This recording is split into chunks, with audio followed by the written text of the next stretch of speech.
AG2R La Mondiale vous présente C'est le Nord.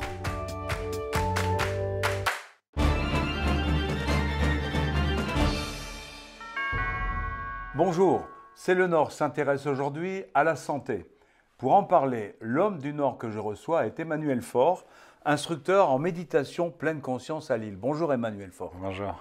Nous allons regarder ensemble le reportage que nous avons réalisé sur l'association Petit Bambou qui initie à la méditation et à la relaxation. Reportage. Bienvenue pour cette première séance de méditation.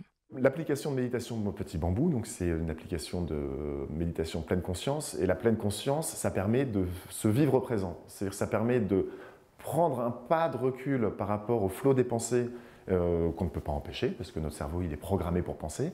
Mais par contre, ça permet de mieux les vivre, de mieux les accepter, de les observer, de les regarder s'évanouir ou de les vivre pleinement quand on décide de les vivre pleinement. L'application Petit Bambou, elle s'adresse à tout le monde, aussi bien débutant que confirmé. Salut Déborah. Salut.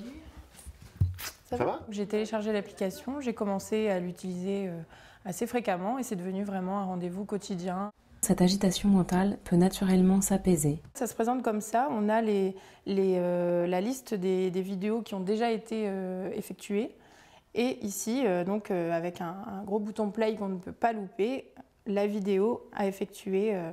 Pour méditer, faites un pas de côté. Ça me permet en fait de faire le vide et de prendre du recul en fait sur toutes les émotions que je peux ressentir et les différentes sources de stress dans une journée avec le travail, le transport.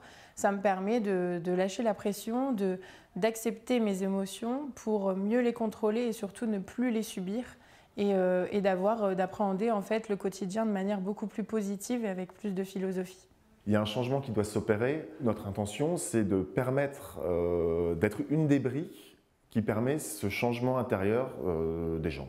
Alors, on peut contempler avec ravissement l'instant présent, mais peut-être aussi quelques pensées ou des émotions plus subtiles qu'on n'aurait pas pu distinguer sinon. La méditation n'est rien d'autre que cela. Emmanuel Faure, pouvez-vous nous expliquer tout d'abord qu'est-ce que la méditation de pleine conscience ? Oui, c'est une méditation qu'on aborde souvent depuis quelques années. C'est celle qui a été développée par un hôpital, donc c'est bien une vision scientifique, une vision laïque de certains enseignements de méditation ancestrale, par le bouddhisme notamment. Et méditer en pleine conscience, c'est faire attention. Faire particulièrement attention, ne pas se laisser guider par des flots de pensées. Peut-être pensez-vous à votre prochaine question, peut-être que je pense encore au train que j'ai raté il y a 2 heures à Bruxelles. Et nous sommes partis dans des flux de pensées. L'invitation, c'est d'apprendre à être ici, être attentif, présent, pour voir la réalité telle qu'elle est. Non pas le GPS qui parfois nous dit des bêtises, mais de revenir ici et maintenant et de faire un choix, non pas un choix réactif, mais de vraiment choisir ce qu'on a envie de faire. On constate de plus en plus dans les médias un intérêt marqué pour tout ce qui est relaxation, pour ce qui est zen. Est-ce que selon vous, c'est une vraie prise de conscience ou un effet de mode ? Difficile à dire, je pense que l'histoire nous le dira.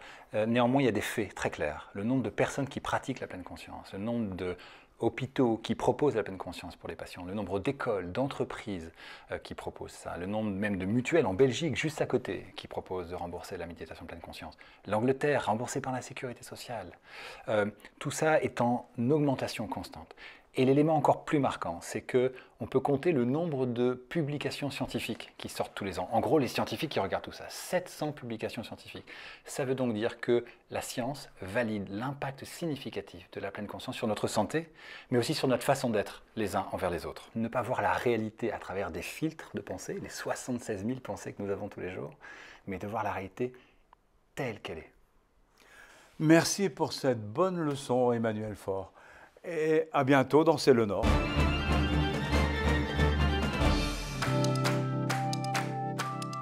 AG2R La Mondiale vous a présenté C'est le Nord.